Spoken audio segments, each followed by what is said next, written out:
Bismillahirrahmanirrahim.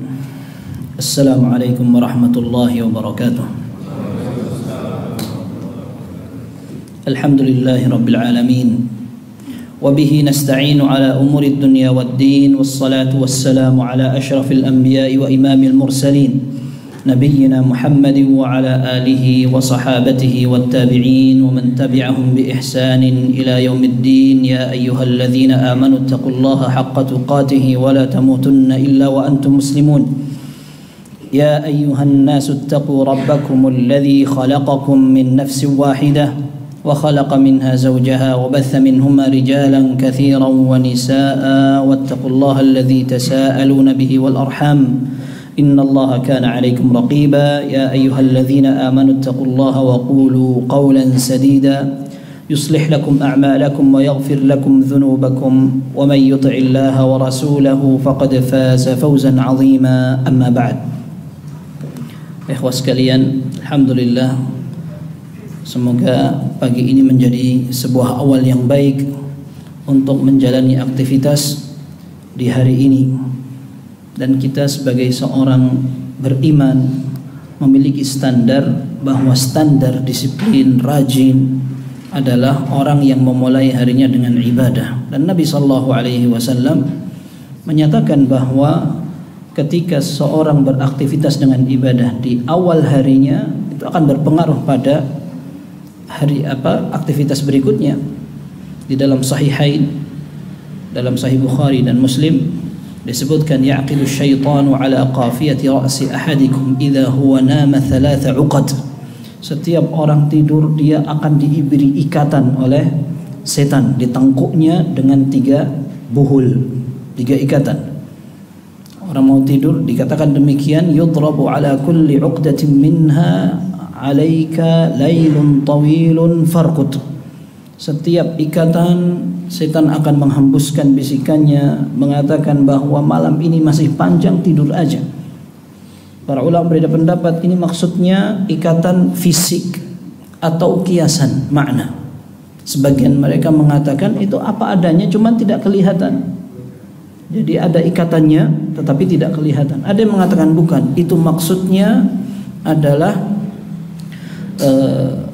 bagaimana dia menghalangi orang untuk bangun malam. Dan ini sejalan dengan beberapa hadis yang disebutkan kepada Nabi SAW tentang orang yang tidak bisa bangun untuk melaksanakan salat. Ketika Rasulullah SAW ditanya, ini orang telat bangunnya, maka disebut oleh Nabi SAW, dzakar rajulu bala syaitanu fi udhunai. Orang itu dikencingi setan di 2 telinganya. Nah, hadis ini ada yang menyampaikan bahwa itu berkaitan dengan sholat malam. Ada yang menyampaikan bahwa hadis itu berkaitan dengan sholat subuh. Sehingga dua-duanya tetap sama, berkaitan dengan orang yang tidak bangun dan susah untuk sholat. Gitu. Nah, Nabi SAW menyebutkan bahwa syaitan ini betul-betul memberikan ikatan di tengkuk itu. Fa idza qama fa dzakara Allah hallat 'uqdah. Kalau dia bangun kemudian zikir, maka terlepas 1 ikatan. Fa in tawadda'a hallat 'uqdah. Kalau wudu maka ikatan kedua terlepas. Fa in qama fa shallan hallat 'uqdah. Kalau dia bangun kemudian salat, maka 1 ikatan lagi terlepas, sehingga semuanya terlepas. Maka fa asbaha thayyiban nafs, fa asbaha nashitan thayyiban nafs. Maka dia pada hari itu menjadi orang yang semangat, jiwanya bersih. Wa illa asbaha khabithan nafsi kaslan. Kalau tidak seperti itu, maka dia bangunnya malas, kemudian jiwanya kotor. Jadi terkadang seorang menilai orang ini rajin atau tidak dihitung dari awal bangunnya. Ya, awal bangunnya, aktivitasnya apa, ke kantornya terlambat atau tidak. Tetapi dalam syariat ternyata itu diukur dari sholat atau tidak. Bahkan sebelum orang berangkat beraktivitas, maka dalam syariat Islam seseorang sudah diatur agar dia bangun awal kemudian melaksanakan sholat. Dan ini anugerah karena memang di zaman Nabi sallallahu alaihi wasallam, salat subuh menjadi tanda orang ini munafik tidak. Bahkan bukan hanya salat subuh, kalau hadis yang kita sering dengar itu, athqalus salawati 'alal munafiqina salatul isya'i wa salatul fajr. Salat yang paling berat untuk orang munafik adalah salat isya dan salat subuh. Walau ya'lamuna ma fihi ma la atauhuma walau habwan. Kalau seandainya mereka tahu pahala pada dua salat itu, mereka akan datang sambil merangkak. Tapi tidak hanya itu, ternyata di dalam pernyataan Abdullah bin Mas'ud radhiyallahu anhu disebutkan bahwa untuk sholat jamaah saja menjadi sebuah standar kedisiplinan. Kalau ada orang yang sering absen sholat jamaah, dia dikenal sebagai orang munafik di zaman itu. Di zaman Nabi SAW dan para sahabatnya, mereka kalau seandainya ada yang absen lama, nggak kelihatan, langsung diketahui, oh ini jangan orang munafik. Dalam Sahih Bukhari, Abdullah bin Mas'ud radhiyallahu anhu mengatakan, "Walaqad ra'aituna wama yatakhallafu 'anha illa munafiqun ma'lumun nifaq, walaqad kana ar-rajulu yu'ta bihi yuhada baina ar-rajulain hatta yuqama fi as-saff." Sungguh kami melihat dan menilai di antara kami para sahabat, apabila ada orang yang sering tidak kelihatan di salat jamaah, dia adalah orang munafik yang jelas kemunafikannya.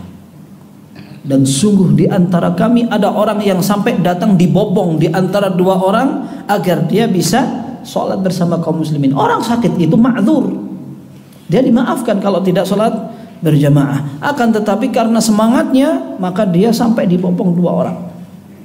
Dan mereka punya bandrol itu. Kalau di zaman sekarang, orang mau datang sering ke masjid dibilang rajin, terlalu rajin dikira mau ngerebut masjid.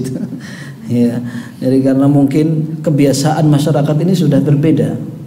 Ya, jadi jarang orang itu bisa memakmurkan masjid pada saat masjid itu bisa dibangun dengan mewah. Bahkan sebagian orang lupa gitu, masjidnya dibikin mewah, banyak tulisannya, sampai menyibukkan semua, itu malah salah. Karena Nabi SAW dalam sebuah hadits mengatakan, "Ma umirtu bi tasydidil masajid." Aku tidak diperintahkan oleh Allah untuk menghias masjid. Ya, tapi ya itu tadi, pengaruhnya adalah masalah hidayah. Ya, dan kita bersyukur ketika orang dimudahkan untuk beribadah itu, hakikatnya bukan karena orang rajin atau tidak. Itu adalah sebuah kewajiban dan itu adalah taufik dari Allah Subhanahu wa taala. Dan itu merupakan pilihan. Berikutnya, masalah belajar. Ini adalah pilihan setelah pilihan. Orang bisa tertarik belajar agama, kalau bukan karena hidayah dari Allah, maka ini tidak bakal terjadi. Maka Al-Ajurri rahimahullah dalam kitab Akhlaqul Ulama, beliau menulis ini bukan untuk para ulama, tetapi beliau ingin memberikan pesan kepada seluruh kaum muslimin. Maka beliau akan menyebutkan berbagai dalil tentang keistimewaan ilmu, orang belajar, dia mendapatkan apa-apa saja. Setelah itu beliau mengatakan dengan gaya pertanyaan dan beliau jawab sendiri, kalau seandainya ana berusaha mengerjakan semua hadis yang tadi disebutkan, apakah ana langsung menjadi seorang alim? Apakah aku pantas menjadi seorang ulama? Apakah aku mendapatkan semua keistimewaan itu? Kata beliau, mudah-mudahan.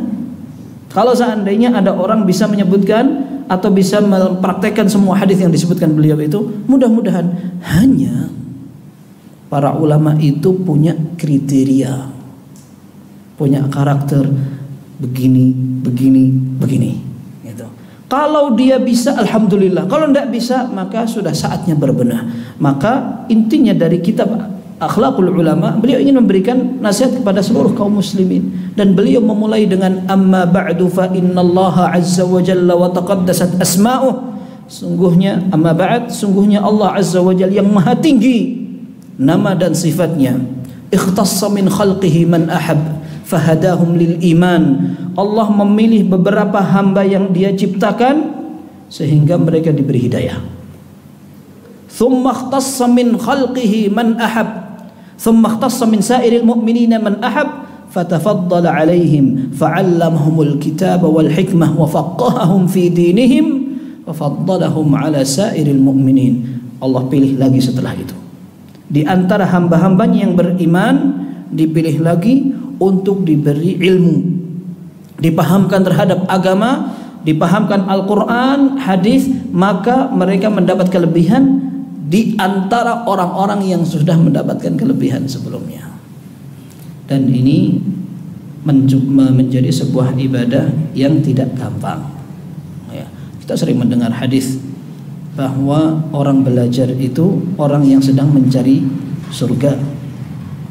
Maka semakin besar dia berusaha mengumpulkan faktor yang bisa menghasilkan ilmu, maka sebatas itu pula dia bisa membuka peluang untuk berjalan ke surga.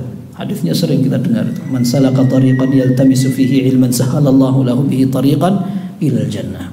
Ya, barang siapa yang menempuh jalan untuk belajar, maka dia akan dimudahkan jalannya ke surga. Tapi karena surga itu susah, maka belajar itu susah. Belajar itu susah. Maka para ulama mereka memberikan keteladanan ketika mereka tidak bosan, kemudian berani untuk memberikan al-badl nafis, al-ghali wan nafis. Mereka menyumbangkan semua hal untuk belajar. Kita belum ada apa-apanya itu. Ya. Seperti dinukil dari Al-Imam An-Nawawi rahimahullah, beliau dalam satu hari hadir 12 kajian. Ya, Imam Nawawi dalam satu hari, ini diceritakan oleh muridnya Ibnu Al-Attar, bahwa guru saya hadir dalam satu hari 12 kajian, dan beliau mengkaji, disebutkan ada fikihnya kitab ini, kemudian ada bahasanya kitab ini, ada hadisnya kitab ini. Ya, kalau kita dibalik, ya, 12 hari sekali, ya, itu kalau tidak absen, ya. Itu pengajian kalau 2 minggu sekali, absen sekali jadi sebulan sekali, ya kan? Udah gitu hadirnya pakai ngantuk lagi, ya. Tapi tidak apa-apa. Dan kita lihat bagaimana Imam Nawawi rahimahullah, beliau menulis, beliau mengatakan wa kuntu qayyadtu ma yata'allaqu biha. Aku tulis semua yang berkaitan dengan itu, min syarhi gharib, dari kata-kata yang memang harus dijelaskan, dari kata-kata yang harus ditafsirkan, tak tuliskan beliau. Subhanallah, di zaman sekarang orang belajar itu sudah alhamdulillah banget gitu. Kalau bayar untuk kursus, meeting, diklat, bayar, nggak ada yang gratis zaman sekarang. Tapi kalau mencari belajar Quran, tahsin, daurah, cari yang gratis, ya. Subhanallah, zaman sekarang sudah berubah. Maka ikhwah sekalian, di zaman Nabi sallallahu alaihi wasallam, para sahabat mereka sampai kunna natanawabun nuzula ila Rasulillah sallallahu alaihi wasallam, anzilu yawman wa yanzilu yawman. Diceritakan Umar bin Khattab radhiyallahu anhu dalam Sahih Bukhari. Kata Imam Bukhari, kata Umar bin Khattab, kita piket untuk belajar ke Nabi sallallahu alaihi wasallam. Umar bin Khattab ini tinggal di daerah Awali. Awali itu kalau dari Masjid Nabawi ke arah Quba, nah itu sudah daerah Awali. Nah, di sana ya lumayan. Jalan ke Masjid Nabawi di zaman itu tidak seperti sekarang. Jalan-jalannya gampang gitu.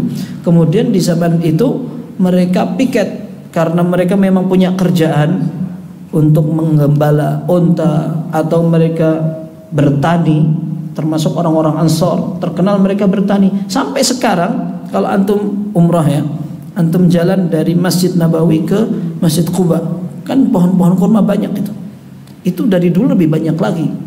Nah, mereka memang suka nanam kurma. Tapi yang jelas ini Nabi Umar bin Khattab radhiyallahu anhu, beliau sampai piket dengan sahabatnya untuk hadir majlisnya Rasul sallallahu alaihi wasallam. Anzilu yawman wa yanzilu yawman fa idza nazala jaa bi khabari dzalikal yawm. Kalau dia waktu giliran berangkat, nanti balik dia menyampaikan, tadi Nabi SAW menyampaikan ini. Dan satu saat kata Uqbah bin Amir radhiyallahu anhu, Uqbah bin Amir juga sama. Kanat alaina atau kanat ladaina naubatan minal ibil. Kami gantian untuk jaga unta. Faja'at naubati farawwahtuha bi'ashi, dan ketika datang giliranku, ya aku jaga. Setelah itu tak cencang, tak siapkan semua, tak kembalikan pada waktu maghrib sudah siapkan. Kemudian aku hadir ke majlis Nabi sallallahu alaihi wasallam. Hari itu bukan jadwalku, tapi ada waktu. Aku berangkat ke Masjid Nabawi. Maka aku mendengarkan Nabi sallallahu alaihi wasallam bersabda, "Ma min muslimin yatawadda fa yuhsinu wudu'ahu thumma yaqulu thumma yusalli rak'atain muqbilan 'alaihima biqalbihi illa dakhala al-jannah." Ya. Atau kama qala sallallahu alaihi wasallam, dalam hadis itu disebutkan tidaklah seseorang berwudu, memperbaiki wudunya, kemudian dia salat 2 rakaat, maka Allah Azza wa Jal akan memberinya dia surga, akan memberikan dia surga. Ini bagus sekali. Hadis ini dalam Sahih Muslim kalau tidak salah itu. Nah, dia mendengar inna hadza la ajib. Dalam beberapa riwayat dikatakan bakhin bakh. Mantap, luar biasa ini. Itu Uqbah bin Amir. Ini luar biasa. Orang wudu kemudian dia sempurnakan, kemudian dia sholat 2 rakaat, luar biasa ini. Kemudian beliau dijawil sama Umar bin Khattab. Gini kan. Ma qablahu a'jabu minhu. Yang sebelumnya lebih hebat dari ini, kamu gak dengar. Sampai kayak dia kayak getun gitu. Wah, saya telat lagi. Apa itu? Disebutkan di situ, ma min muslimin yatawaddau fa yaqulu asyhadu an la ilaha illallah wa asyhadu anna muhammadan abduhu wa rasuluh illa futihat lahu abwabul jannati tsamaniyatu yadkhulu min ayyiha sya. Orang wudu kemudian berdoa asyhadu an la ilaha illallah wahdahu la syarikalah wa asyhadu anna muhammadan abduhu wa rasuluh, melainkan dia dibukakan 8 pintu surga. Monggo, dari mana mau masuk? Enggak usah pakai salat. Jawab balasannya, masuk surga dari pintu yang mana kita pilih. Ini hadisnya sahih. Dan subhanallah, poinnya adalah pada saat mereka para sahabat berburu untuk mendengarkan hadis Nabi sallallahu alaihi wasallam, maka di antara sahabat yang paling banyak meriwayatkan hadis adalah orang yang tidak banyak kerjaan. Meskipun pekerjaan itu kewajiban kita sebagai kepala keluarga, kita wajib untuk menafkahi keluarga. Ketika seseorang tidak perhatian, ini tanggung jawabnya dipertanyakan. Ya, tapi maksudnya dengan kadar kita punya waktu sekian, mana perhatian yang kita berikan untuk belajar. Abu Hurairah radhiyallahu anhu, sahabat Nabi sallallahu alaihi wasallam yang masuk Islam belakangan. Beliau ini hanya sempat bersama Nabi sallallahu alaihi wasallam sekitar 4 tahun. Sekitar 4 tahun saja. Seperti disampaikan beberapa tabi'in. Beliau masuk Islam belakangan, kemudian datang ke Madinah, dan beliau hanya sempat menjadi sahabat Nabi sallallahu alaihi wasallam 4 tahun. Setelah itu Rasulullah wafat. Tetapi Abu Hurairah radhiyallahu anhu bisa menghafal hadis yang paling banyak. Sampai banyak yang mengkritik, ini Abu Hurairah riwayatnya banyak banget ini. Ini hadis dari mana? Kenapa para sahabat senior tidak meriwayatkan seperti Abu Bakar, Umar, Zaid bin Thabit, Ubay bin Ka'ab? Para sahabat senior tidak meriwayatkan hadis itu, ke Abu Hurairah meriwayatkan. Sampai mereka kritik. Abu Hurairah jengkel gitu kan. Beliau mengatakan yaqulun aktsar Abu Hurairah wa ila Allahil mau'id. Mereka mengatakan Abu Hurairah ini kebanyakan meriwayatkan hadis ini. Dari mana hadis-hadis ini? Wallah, nanti ya kita ketemu di depan Allah. Kita perhitungan depan Allah siapa yang benar gitu. Sampai saking jengkelnya, laula ayatani min kitabillah ma ballagtu hadzal hadis. Kalau bukan karena 2 ayat dalam Al-Qur'an, aku enggak akan sampaikan hadis ini. Tak untuk aku aja. Nah, disebutkan di situ ada ayat yang innal ladzina yaktumuna ma anzalna minal bayyinat. Orang-orang yang menyembunyikan apa yang sudah kami ajarkan. Nah, itu artinya Abu Hurairah radhiyallahu anhu dengan motivasi ayat itu tidak mau beliau menyembunyikan apa yang beliau pelajari, akhirnya disampaikan sampai banyak. Lalu beliau mengatakan, inna ikhwanana minal muhajirin syaghalahum as-safqu bil aswaq wa inna ikhwanana minal ansar syaghalahumul qiyamu ala amwalihim. Orang-orang muhajirin sibuk dengan bisnis mereka, karena memang orang muhajirin terkenal ahli dagang. Sementara saudara-saudara kami dari kalangan ansar, mereka disibukkan bertanam, bertani mereka. Sementara Abu Hurairah ini orang miskin, nggak punya apa-apa, makan secukupnya. Maka ahduru ma la yahdurun wa asma'u ma la yasma'un. Aku mendengar apa yang mereka tidak dengar, aku hadir ketika mereka tidak hadir. Tetapi pun sudah sangat hebatnya Abu Hurairah. Ini semua para ulama ahli hadis sepakat, Abu Hurairah adalah sahabat Nabi SAW yang paling banyak meriwayatkan hadis secara mutlak. Gak ada satu orang yang melebihi Abu Hurairah dalam meriwayatkan hadis. Itu paling banyak sudah, dan timpangnya jauh. Abu Hurairah meriwayatkan sampai 5.000-an hadis. Ditulis di apa? Di tab, di buku tulis belum ada. Tapi beliau hafalkan. Ya, beliau hafalkan itu. Dan sebuah hadis Rasulullah SAW menyatakan, siapa yang yabsutu ridaahu, yang bisa melepas bajunya, dibeberkan begini, kemudian nanti kalau aku sudah selesai berbicara, kata Nabi SAW, dia ambil itu selendangnya, didekapkan dalam dadanya, maka dia tidak akan lupa dari apa yang aku sampaikan. Maka Abu Hurairah lakukan langsung. Abu Hurairah lepas itu bajunya, yang bagian atasnya begini, Nabi SAW kasih ceramah, kasih nasihat apa segala macam, selesai langsung didekapkan. Kata Abu Hurairah, maka sejak saat itu aku tidak lupa. Jadi beliau hafal banyak sekali. Tapi beliau mengatakan, ma ahadun aktsara minni haditsan illa ma kana min Abdullah ibni Amrin. Tidak ada sahabat Nabi satupun sallallahu alaihi wasallam yang lebih banyak hadisnya daripada aku, kecuali satu orang, yaitu Abdullah bin Amr bin As radhiyallahu anhu. Kenapa? Fa innahu kana yaktubu wala aktub. Karena Abdullah bin Amr dia bisa menulis, aku tidak bisa menulis. Meskipun para ulama mengatakan ini bukan berarti Abdullah bin Amr lebih banyak hadisnya dari Abu Hurairah, enggak.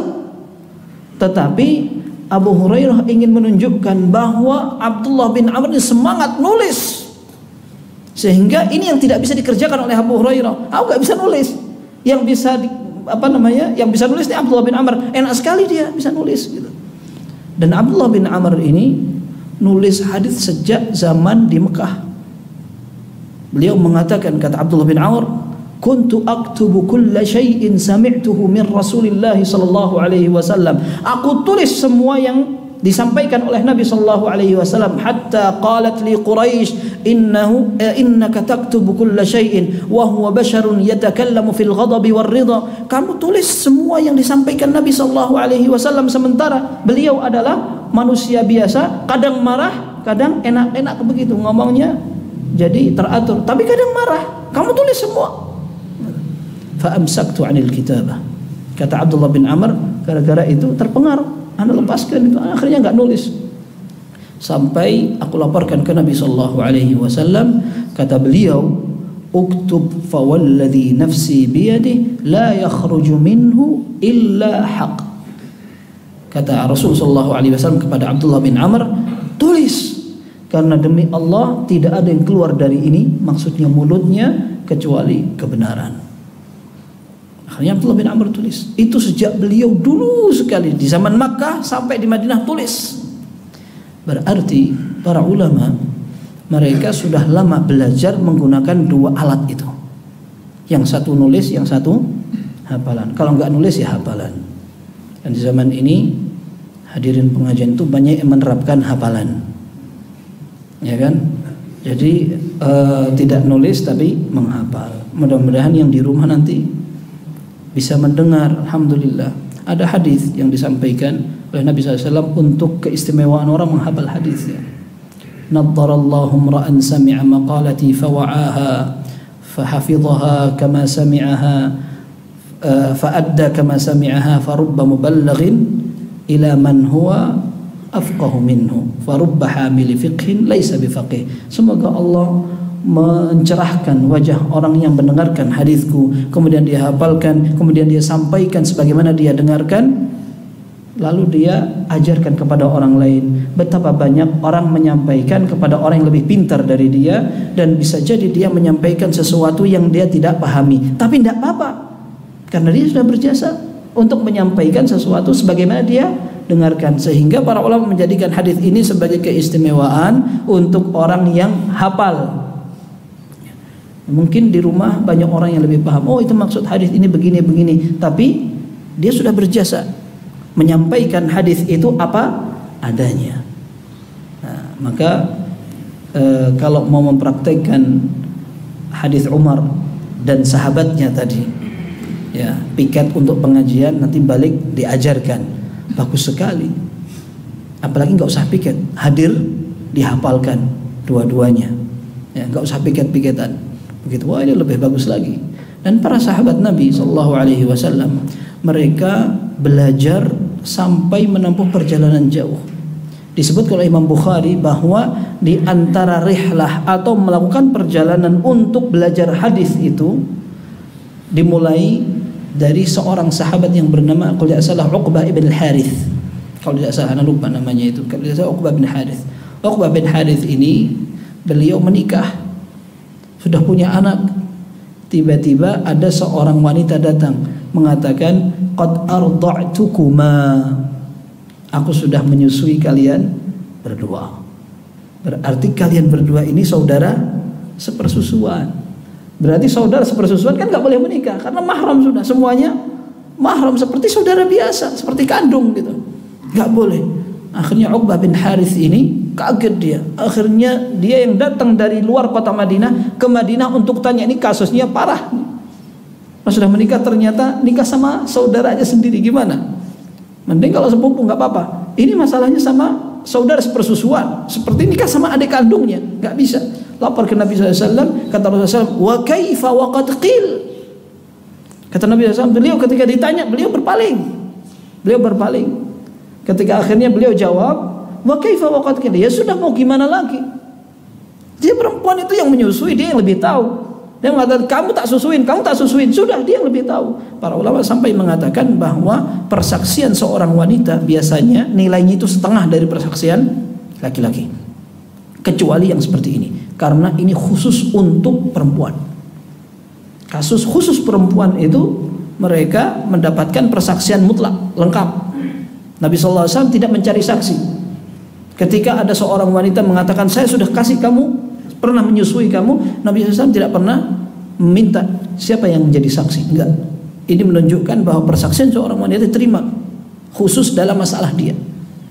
Nah, ketika ada seorang wanita mengatakan, ana masih haid, ya sudah, itu khas untuk dia gitu. Maka ini diterima. Tapi yang jelas hadis ini disebut oleh Imam Bukhari merupakan salah satu contoh para sahabat yang belajar sampai keluar kota. Dan di zaman para sahabat, ketika Rasul SAW sudah meninggal, itu lagi tidak menjadi luar kota lagi. Mereka ingin belajar hadis sampai keluar negeri. Bukan kepada Nabi SAW. Kalau kepada Nabi SAW banyak sekali, seperti Malik bin Al-Huwairith, beliau datang daurah 20 hari. Ya, beliau dengan beberapa anak-anak muda datang tinggal kota Madinah. Mereka belajar dari Nabi SAW sampai sekitar 20 harian. Malik bin Al-Huwairith radhiyallahu anhu cerita, falamma ra'a syauqana ila ahalina wa kana rafiqan wa kana haliman rafiqan, dan Nabi SAW melihat kami sudah kangen sama keluarga ini, dan beliau adalah seorang yang lembut, kasih sayang kepada kami, maka beliau mengatakan kepada kami, irji'u fakunu fihim, kalian pulang, tinggallah bersama keluarga kalian. 20 hari di kota Madinah belajar. Ini wajar, banyak sekali para sahabat datang. Maka Nabi SAW sering menghadapi wufud, utusan-utusan untuk belajar.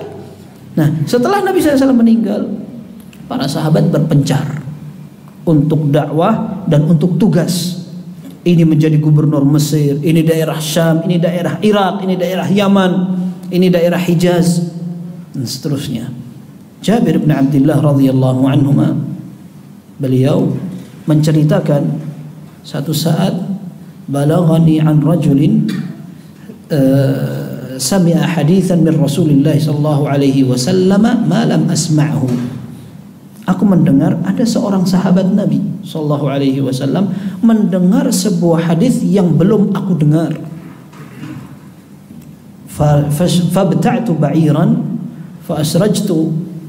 fa'asrajtuhu thumma sirtu ilaihi syahran. Maka begitu aku mendengar ini sahabat mendengarkan hadis yang tidak aku dengar, maka aku segera beli kendaraan.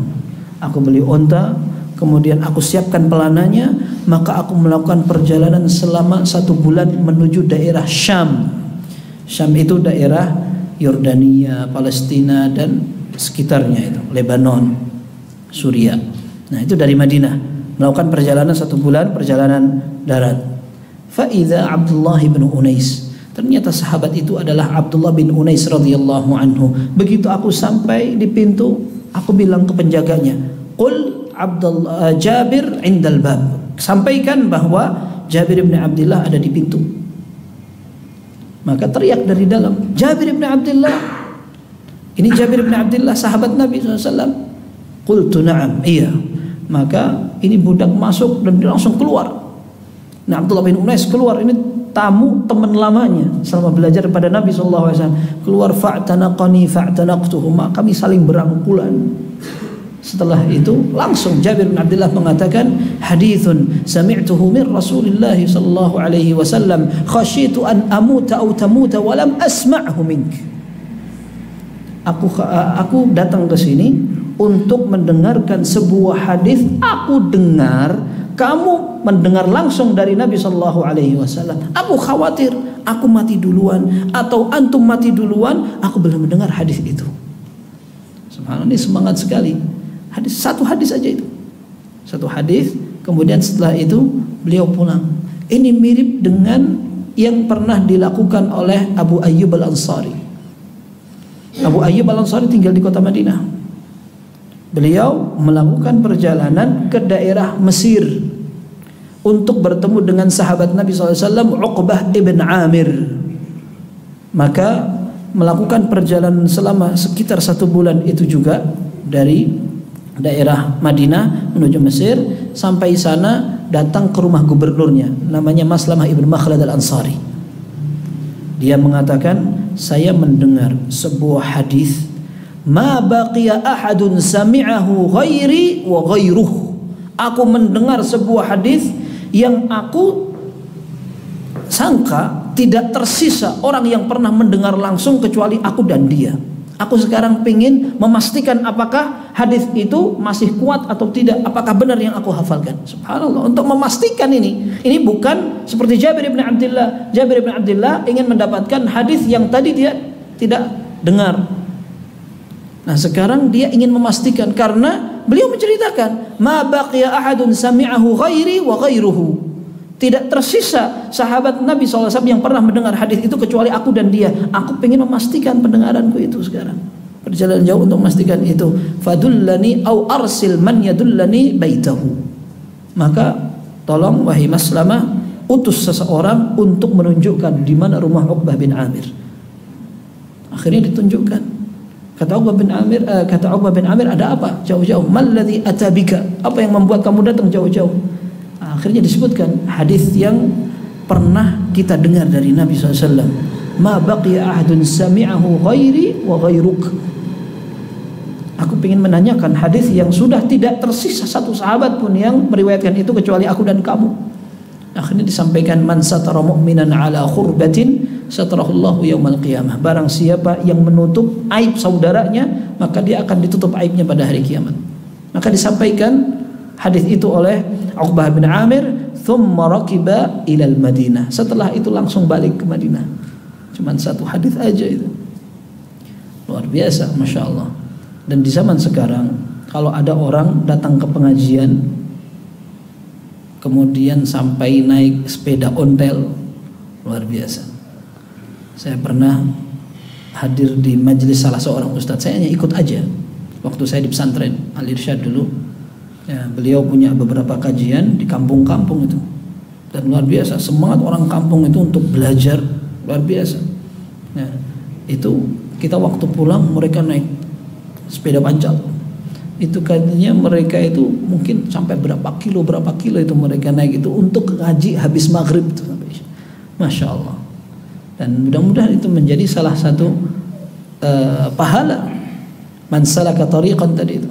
Karena orang yang meniti jalan untuk belajar itu, para ulama mengatakan itu bisa bermakna fisik, bisa bermakna kiasan atau makna, secara makna.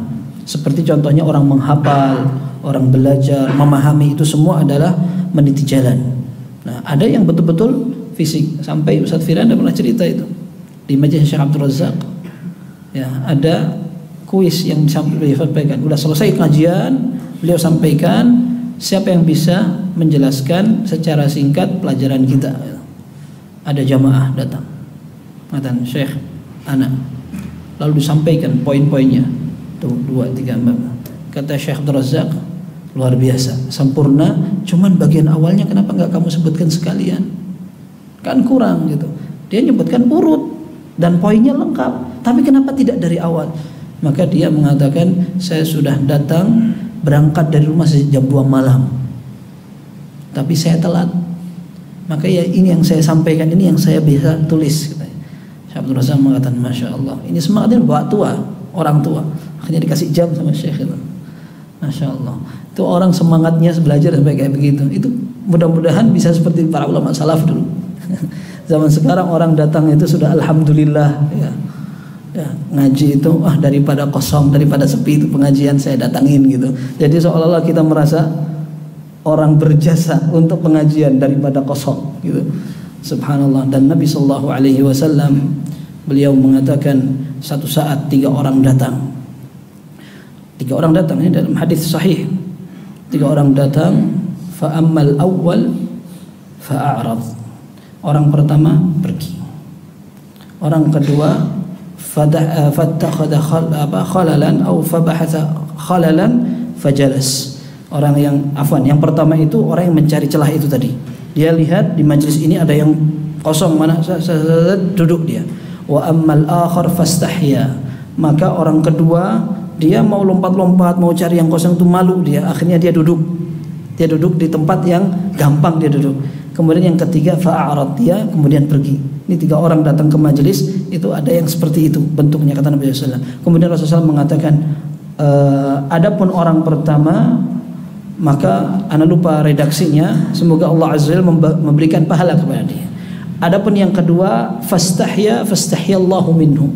Orang yang kedua ini hadir di majelis, dia malu, akhirnya dia cari tempat yang bisa aja dia, gitu. Maka Allah juga malu kepada dia. Wa ammal akhar fa'aradallahu anhu. Adapun orang ketiga, dia tidak tertarik ke pengajian itu, dia pergi, maka Allah pun tidak perhatikan dia. Gitu. Jadi memang ada orang kayak begitu. Dia tidak tertarik untuk pengajian, tidak tertarik untuk belajar agama, sampai Nabi SAW dalam hadis Abi Musa radhiyallahu an dalam Sahih Muslim dikatakan bahwa perumpamaan orang yang bisa memanfaatkan risalah atau pelajaran disampaikan Nabi SAW ini seperti hujan. Kamathalil ghaithil katsiri asaba ardan. Seperti hujan yang menyirami tanah.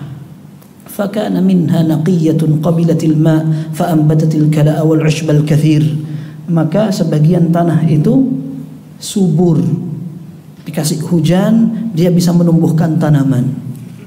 Tapi sebagian ajadib, tanah padas, dia tidak bisa menampung, tidak bisa menyerap air, tetapi dia bisa menampung. Fanafa'allahu biha an-nas fasaqaw wa zara'u. Tapi tanah itu meskipun dia tidak bisa menyerap air, tapi dia bisa menampung, sehingga Allah jadikan itu bisa bermanfaat untuk orang-orang. Diambil air tampungan itu dipakai untuk minum kalau bersih, kemudian bisa untuk nyiram tanaman. Wa asabat minha ta'ifatan ukhra innama hiya qi'an la tumbitu kala'an wa la tumsiku ma'an. Ada tanah yang tidak seperti ini. Dia tidak bisa menyerap dan dia tidak bisa juga untuk menampung air.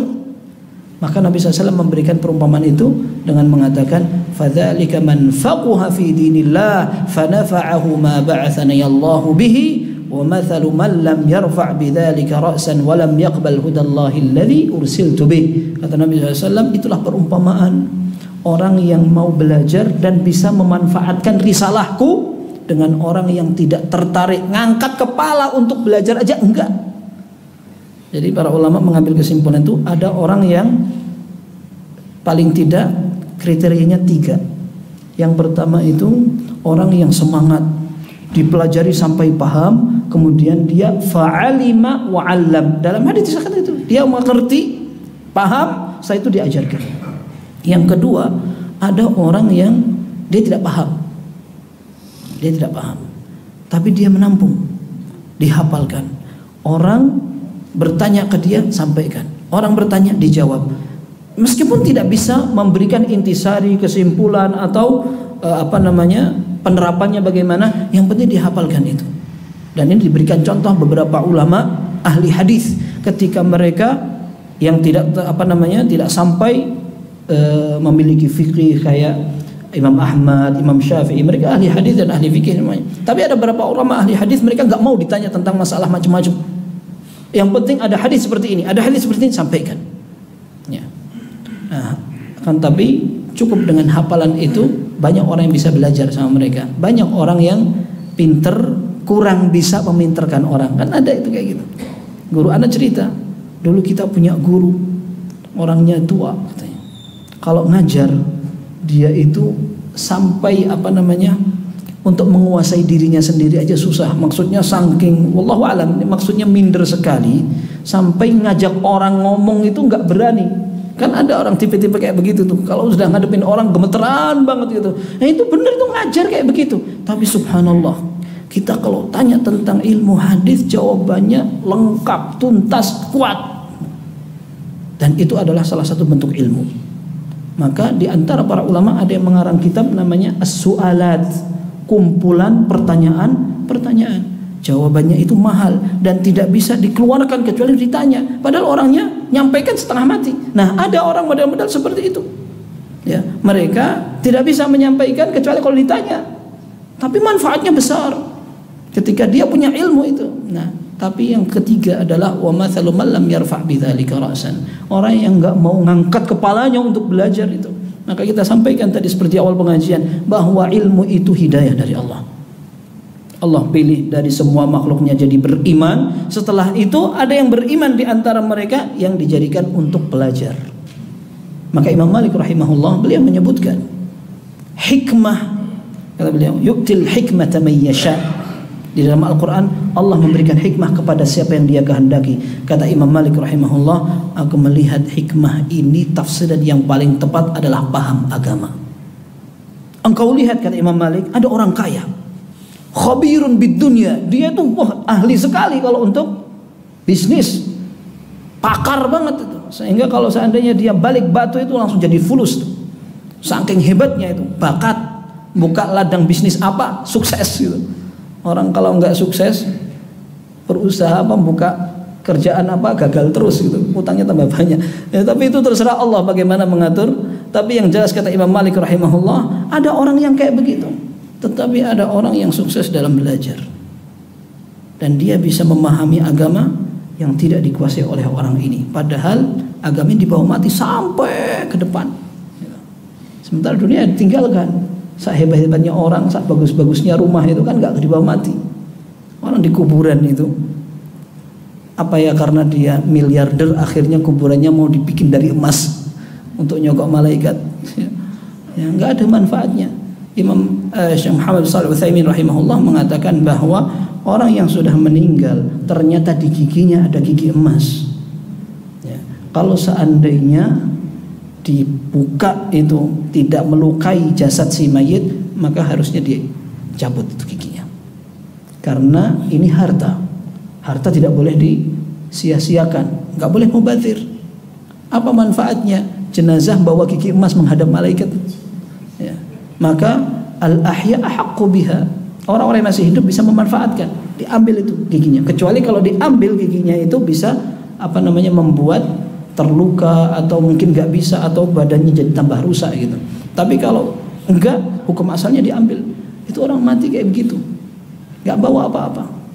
Maka kata Nabi SAW, yatba'ul mayyita thalathatun fayabqa ma'ahu wa fayatrukuhu al-ithnan wa yabqa ma'ahu wahid. Orang mati itu diantar tiga hal, tapi dua-duanya balik kecuali satu. Ya. Yahmiluhu ahluhu wa maluhu wa amaluhu. Fayarji'u ahluhu wa maluhu wa yabqa ma'ahu amaluhu. Orang mati membawa tiga, yang tinggal bersama dia cuma satu, amalnya saja. Sementara harta dan keluarganya balik semua, balik ke rumahnya. Orang yang dikubur maka dia hanya akan bersama amalnya. Maka ikhwas sekalian, kita meneladani bagaimana para ulama mereka mempelajari Islam dan tujuannya untuk masa depan yang sangat depan. Semoga kita termasuk orang-orang yang Allah beri pemahaman dalam agama sehingga ibadah kita bisa semakin terarah dan Allah Azza wa Jal ridha kepada kita semua. Barangkali ini dapat kita pelajari, mudah-mudahan bermanfaat. Kurang lebihnya mohon maaf. Wassallallahu wasallam wa baraka ala abdihi wa rasulihi nabiyina Muhammad wa ala alihi wa sahbihi ajma'in. Alhamdulillahirabbil alamin. Ada pertanyaan enggak ini? Ya. Nah.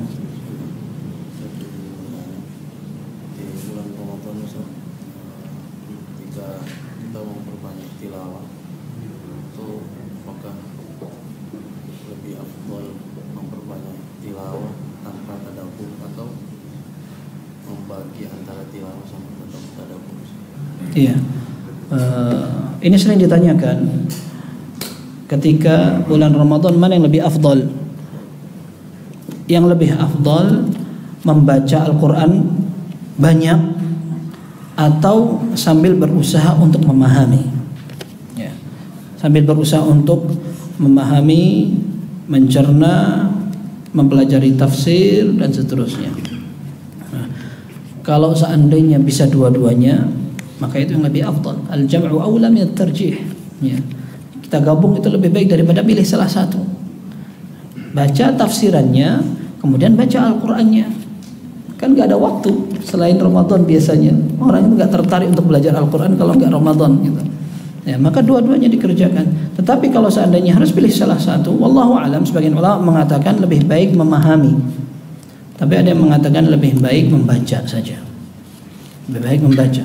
Dan wallahu alam, hadis yang mengatakan man qara'a harfan min kitabillahi falahu hasanah wal hasanatu bi asyri amsalha, barang siapa membaca satu huruf dari Al-Qur'an dia mendapat satu kebaikan yang nanti dilipatkan menjadi 10 kali lipat. Itu tidak berkaitan dengan dia paham atau tidak. Dia paham atau tidak. Maka sampai di antara contohnya dalam hadis itu, la aqulu alif lam mim harfun walakin alifun harfun wal lam harfun wal mimu harfun. Aku tidak katakan alif lam mim satu huruf, tapi itu 3 huruf itu. Alif sendiri, lam sendiri, mim sendiri. Padahal artinya alif lam mim kan nggak dipahami kan, karena itu adalah huruf muqatta'ah. Sebagian ulama mengatakan itu adalah mutasyabihat. Tidak semua orang paham, tapi tetap aja pahalanya dapat itu. Maka wallahu alam, kalau kita bisa memperbanyak bacaan, mudah-mudahan itu yang afdal. Bagaimana cara menghafal agar mudah dan melekat? Ya, ini disebutkan oleh para ulama. Caranya banyak sekali. Di antaranya harus punya tekad, berdoa kepada Allah, kemudian perlu menjauhi maksiat. Ya, karena maksiat itu bisa membuat hafalan kita lupa. Betul itu. Kemudian setelah itu baru memilih tempat-tempat yang kondusif. Ini disebut oleh Khatib al-Baghdadi dalam kitab Faqih al-Mutafaqih. Milih tempat-tempat yang bisa membuat kita fokus. Maka beliau mengatakan wa ajwadu amakinil hifdzil ghuraf. Tempat yang paling bagus untuk menghafal itu adalah tempat tertutup. Al-ghuraf itu tempat yang tertutup. Dan beliau katakan tidak bagus sekali seorang menghafal di depan tanaman-tanaman, pemandangan gitu. Karena perhatiannya terpecah. Ya. Dan antum tahu sekarang ini rata-rata pesantren tahfidz itu rata-rata mencari tempat-tempat yang jauh dari keramaian. Kan betul itu. Karena bisa mengganggu. Ya. Kalau kita lihat pesantren tahfidz tengah pasar yang susah sekali ngapalnya. Ya, apalagi di sebelah toko penjual sound system. Ya, tapi yang jelas memilih tempat itu penting sekali. Yang kedua, memilih waktu. Disebutkan anfa'u wa ajwadu awqatil hifdhis sahar, kata Al-Khatib Al-Baghdadi, waktu yang paling tepat adalah sebelum subuh. Ini kuat-kuatnya itu. Akal itu baru bangun tidur, ya kalau orang begadang setengah mati sudah, ini sudah error, ini nggak bisa menghafal, namanya juga orang begadang. Tapi orang tidur bangun, maka otak ini lagi fresh-freshnya, ini fresh sekali. Nah ini antum coba bayangkan, antum bandingkan antum menghafal sebelum subuh sama siang. Beliau mengatakan, Al-Khatib Al-Baghdadi, anfa'u awqatil hifdhi al-lail, waktu yang paling bagus, bukan begitu redaksinya itu, wa waqtul laili anfa'u min waqtin nahar, kata Al-Khatib Al-Baghdadi. Malam hari lebih istimewa daripada malam hari, lebih bermanfaat, mendukung untuk menghafal gitu. Jadi waktu yang paling ideal itu sebelum subuh, kalau tidak habis subuh. Tapi kalau sudah capek, habis kerja menghafal asar itu sudah capek, nggak bisa. Seperti itu. Jadi milih waktu, milih tempat, kemudian jangan bosan-bosan untuk continue dan tadarruj, sedikit demi sedikit. Lebih baik kita menghafalkan satu ayat tapi setiap hari, daripada langsung satu surat besok nggak ngapalin lagi, apalagi nggak murojaah. Ya, anak dulu sudah hafal itu al-mutaffifin. Kok al-mutaffifin? Al-mutaffifin itu susah. Ya, anak masih ingat itu dulu ngafalin di juz amma itu yang berat itu al-mutaffifin. Ya, mutaffifin itu ada kesamaannya dengan di juz 29 gitu ya. Ya itu sering lupa gitu. Ini gimana nih ngafalin yang sini ini hilang. Ini diulang, ini sana hilang lagi gitu. Ya itu namanya menghafal Al-Qur'an. Kayak begitu caranya. Tugasnya dua, ngapalin, ngulang, ngapalin, ngulang. Ta'ahadu hadzal Qur'an fawalladzi nafsi biyadihi lahu ashaddu tafallutan minal ibli fi 'uquliha. Dalam Sahih Muslim dikatakan, kalian harus pegangi hafalan ini karena hafalan itu seperti onta. Onta diikat, in ahada 'alaiha amsakaha. Kalau diikat, dijaga, dia bisa tidak kabur. Tapi kalau dilepaskan, maka dia kabur. Padahal onta itu nggak ada, balapan lari onta itu nggak ada. Onta itu jalan, tetapi kalau dibiarkan hilang. Kata Ibnu Abdul Barr rahimahullah, ini hafalan Al-Qur'an yang Allah sudah katakan, walaqad yassarnal Qur'ana lidzikr fahal min muddakir. Kami sudah mudahkan Al-Qur'an itu dihafalkan. Kata Ibnu Abdul Barr, ini Al-Quran mudah dihafal, tapi Nabi SAW menyatakan, in ahada 'alaiha amsakaha. Kalau dijaga maka akan terjaga. Kalau enggak, gimana dengan ilmu-ilmu yang lain, kata beliau. Nah, maksudnya hafalan itu memang harus sering dimurajaah. Hafalkan 2 ayat, 2 ayat, 2 ayat seterusnya, tapi tiap hari. Kalau perlu pakai catatan tuh, catatan tempel di pintu gede, blak gini. Hari ini saya hafal ini, hari ini saya gini. Nanti kalau kosong kan kelihatan, kok bolong-bolong ini. Kelihatan sekali. Kemarin ngafalin 2 ayat, setelahnya kosong-kosong gitu. Nah, ini bagus sekali. Nah, dan Anda sampaikan kemarin pesantren Tahfidz Al-Furqan itu, kalau hafalan itu tidak mengenal usia. Memang anak muda lebih gampang menghafal daripada orang tua, ya kan? Karena orang tua sudah banyak pekerjaan. Orang sudah bilang itu keberatan sungu gitu. Ya, tanggung jawabnya terlalu banyak. Akan tetapi tidak berarti tidak bisa. Kita katakan kalau tidak bisa menghafal Al-Quran semuanya, paling tidak ada tambahan hafalan. Masa stagnan aja itu, dari tahun nggak enak sampai tahun enak gitu, hafalan cuma Al-Kautsar aja gitu. Ya, jadi minimalnya Ramadan ini kita bisa lebih menikmati sholat tarawih karena hafalan kita tambah gitu. Sabbihisma rabbikal a'la, itu kan untuk sholat witir ya. Tapi kalau untuk tarawih itu harusnya baca yang panjang-panjang begitu. Nah, jadi intinya itu yang trik secara ringkas. Kalau waktu kita terbatas, lebih utama mana menghafal Al-Quran dan hadis? Ya, menghafal Al-Quran lah. Ya, jelas kok dibandingkan. Jangan dibanding-banding ya. Ya, jadi Al-Quran dan hadis kalau memang tidak bisa digabungkan, maka Al-Quran ini didahulukan. Bahkan menghafal Al-Quran sebagai salah satu modal paling kuat untuk belajar agama. Kata Syekh Shalih Al-Utsaimin hafizahullah, kalau antum melihat orang tua pengen belajar agama, lalu antum sampaikan, jangan belajar agama dulu sampai kamu hafal Quran, nggak jadi belajar dia. Sudah, untuk orang tua sebisanya, ya ngaji, menghafal sebisanya, ayo belajar, langsung sudah belajar. belajar gitu. Nah, maka menghafal hadis juga kalau seandainya berat, ya sudah nggak apa-apa. Yang penting tahu setiap amal yang kita kerjakan ada hadisnya, selesai sudah. Atau kalau tidak, sampaikan maknanya saja. Yang penting maknanya benar, selesai sudah. Insyaallah begitu. Wallahu a'lam bishawab. Baik, sudah cukup insyaallah ya. Ini sudah waktu sebelum zuhur. Insyaallah sebelum zuhur insyaallah. Ya, mudah-mudahan apa yang kita pelajari tidak ada yang sia-sia, menjadi ilmu yang bermanfaat dan menjadi hujjah di depan Allah Subhanahu wa taala. Wallahu a'lam bissawab. Sallallahu wasallam wa baraka ala abdihi wa rasulih nabiyina Muhammad wa alihi wa sahbihi ajma'in. Subhanakallahumma wa bihamdika asyhadu an la ilaha illa anta astaghfiruka wa atubu ilaik. Walhamdulillahirabbil alamin. Donasi dakwah Malang Mengaji. Ayo ambil bagian untuk dakwah melalui rekening berikut ini bersama umat berbagi manfaat.